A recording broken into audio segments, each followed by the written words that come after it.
Good morning students. In the previous video we have seen the different methods which are being used to design the RC structural elements. So now we will start with first method, that is working stress method. So in the working stress method what we do is that the stresses in the material are not exceeded beyond their permissible values. So we take care that the stresses in the material are not exceeded beyond their permissible values. Now how to calculate the permissible stresses? If you see, we have two materials, one is concrete and another one is steel. So now how to calculate the permissible stresses in concrete and steel? If you want to calculate the permissible stresses in concrete, we are going to use a factor of safety equal to 3 if you want to calculate the permissible stresses in concrete. And if you want to calculate the permissible stresses in steel, we are going to use a factor of safety equal to 1.8. Now if you see, this table gives us the values of permissible stresses in the concrete. For different grades of concrete, in this table they have given the permissible stresses. So permissible stresses in compression, that is in bending compression and direct compression. So it is being denoted by sigma CBC and sigma CC. Sigma CBC is nothing but permissible stresses, C is for concrete and BC is for bending compression. Similarly, sigma is for permissible stresses in concrete due to direct compression, CC. So now how we are going to get this value? So it is very simple. So we'll take one example, that is M20 grade of concrete. M is nothing but mix and 20 is nothing but characteristic compressive strength of concrete. So if you take this 20 and divided by 3, if you do, approximately you will get answer as 6.66, that is nothing but nearly approximately equal to 7. In this way what they do, they are going to calculate the permissible stresses in compression, that is in bending. 25 you divided by 3 if you do, approximately you will get 8.33, that is nothing but approximately it is 8.5. Similarly for this also, 30 divided by 3, that is nothing but 10. Approximately you will get these values. So this table, it is being given in the IS 456-2000, page number 81, table number 21. So let us see that table. So I wanted to show you this. So this is nothing but IS 456-2000 we have, that is plain and reinforced concrete code of practice. In this they have if you refer in the annexure B, they have given the regarding the working stress method. In this they have given you regarding the permissible stresses. So permissible stresses in concrete, that is 2.1. They have given that permissible stresses for various grade of concrete shall be taken as given in table number 21 and 23. So we'll go to table number 21. So this is table number 21, that is permissible stresses in the concrete, that is page number 81. So for different grades of concrete, that is M10, 15, 20, 25, they have given permissible stresses in compression, that is in bending, and direct compression, that is sigma CBC and sigma CC. So they have given 3, 5, 7. These values itself I had shown you earlier for M20, 25 and 30. That simplified table I had shown. So if you want to refer IS 456, you can refer that. They have given in table number 21, that is permissible stresses in concrete, page number 81. Now next we will see the same table I had added here in this. Next is we will see permissible stresses in steel. So this also they have given in the IS 456 itself, we can refer. Then next they have given permissible stresses in the steel reinforcement. permissible stresses in steel reinforcement shall not exceed the value specified in table number 22. So here they have given table number 22, that is permissible stresses in the steel reinforcement. So they have given permissible stresses for when the bar is in tension as well as in compression, that is mild steel bar and HYST bar and medium tensile steel bars. So we are going to use this mild steel or HYST bars. So when it is in tension, that is sigma ST. They have given sigma. If this is not so clear, so you can see this is sigma ST, that is permissible stresses in steel in tension. Sigma is nothing but permissible stresses, S is nothing but for steel, then T is nothing but for tension, or sigma SV we have. So for mild steel, if the bar diameter is up to 20 mm, it is 140, that is in Newton per mm square, and if it is HYST, it is 230. If it is greater than 20 mm, it is 130 Newton per mm square, and for HYST, it is 230. Similarly, for compression, when it is in tension, these are the values. When it is in compression, these are the values which we have to refer. So already everything is being given in the code book. Only you have to refer and you have to take the values.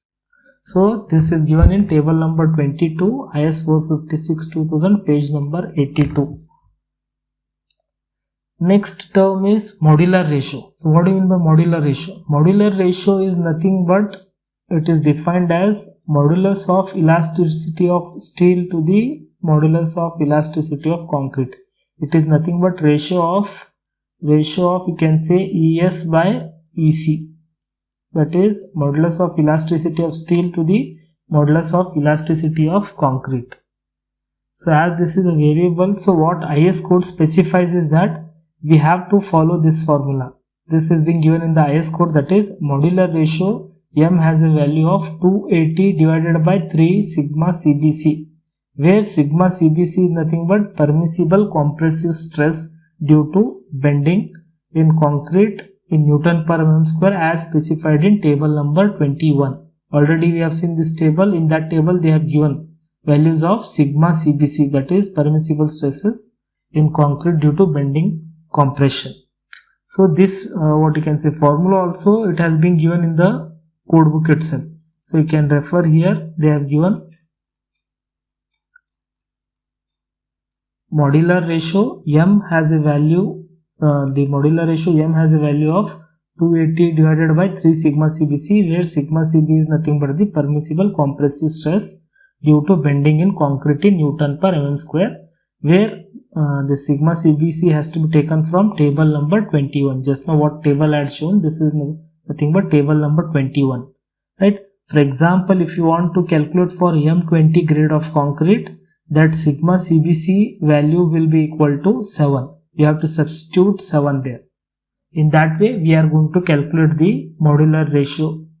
Modular ratio is nothing but modulus of elasticity of steel to the modulus of elasticity of concrete. But IS code specifies this formula. This formula has to be used so as to calculate the modular ratio.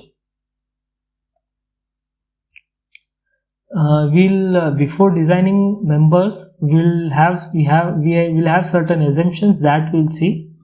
First one is that at any cross section, plane section before bending remains plane after bending. So what it indicates? So let me explain you with one figure. For example, we will take one beam. Now this is one beam we have.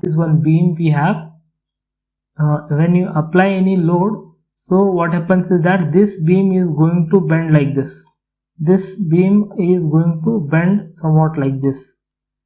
Then next what happens is, when it is going to bend, at the top it will be subjected to compression. It will be subjected to compression somewhat like this. At the top it will be subjected to compressive forces or compressive stresses we have. At the bottom it will be subjected to tension. At the bottom it will be subjected to the tension. Similarly here. Then next what happens is that when before the application of load, for example, I will take one section here, one cross section here. So before bending, this cross section is a plane figure. So this plane figure we have. Then next is after bending, what happens is after bending. So this point, for example, if you consider these points, so it may change its position due to compression, like it will come somewhere here. Then next, due to this tension, it may go somewhere here. These points, if you consider same point. Right? So therefore, it may have somewhat like this. So therefore, what we assume is that what variation we have, so it is linear variation. Variation. So therefore, what ultimately the strain profile what we get is, due to this assumption, what we get is that it is a linear strain profile what we are going to get at the end. For that purpose, this assumption is being done. So this before bending, this is one plane. After bending also, what happens that this is one plane. So plane section, it will remain bending. Then next is all the stresses are taken by all tensile stresses are taken by the reinforcement and none by the concrete. So as you know, concrete is weak in tension, so but it has certain capacity to take tension. But what assumption we do is that all the tensile stresses are taken by the steel itself. We assume that concrete is not going to take part in it is not going to take any tension. This is the second assumption. Then next, third assumption is that we assume that the stress strain relationship of steel and concrete under working load is a straight line. So already we have seen it is going to behave in a linear manner. Then next is fourth assumption is that there exists a perfect bond between the steel and concrete. So whenever we are going to apply any load, so the proper stress transfer has to take place between the concrete and steel as well as steel and the concrete. So if there exists a perfect bond, then only the stress transfer takes place. So this is fourth assumption, that there exists a perfect bond between the steel and concrete. Then next is the modular ratio has the value of 280 divided by 3 sigma CBC. 3 sigma CBC, where sigma CBC is nothing but the permissible compressive stress due to bending. So all these things also, everything is being given in the code book. If you refer this annexure B, in the annexure B for working stress method, they have given assumptions for the design of members. First one is same thing, at any cross section, plane section before bending remains plane after bending. Same thing what being given here in the code book itself. We did not remember these assumptions also. The formula is being given, the assumptions is being given, and the permissible stresses in the concrete and steel also they are given in the tabular form. So this data will be required for further design part.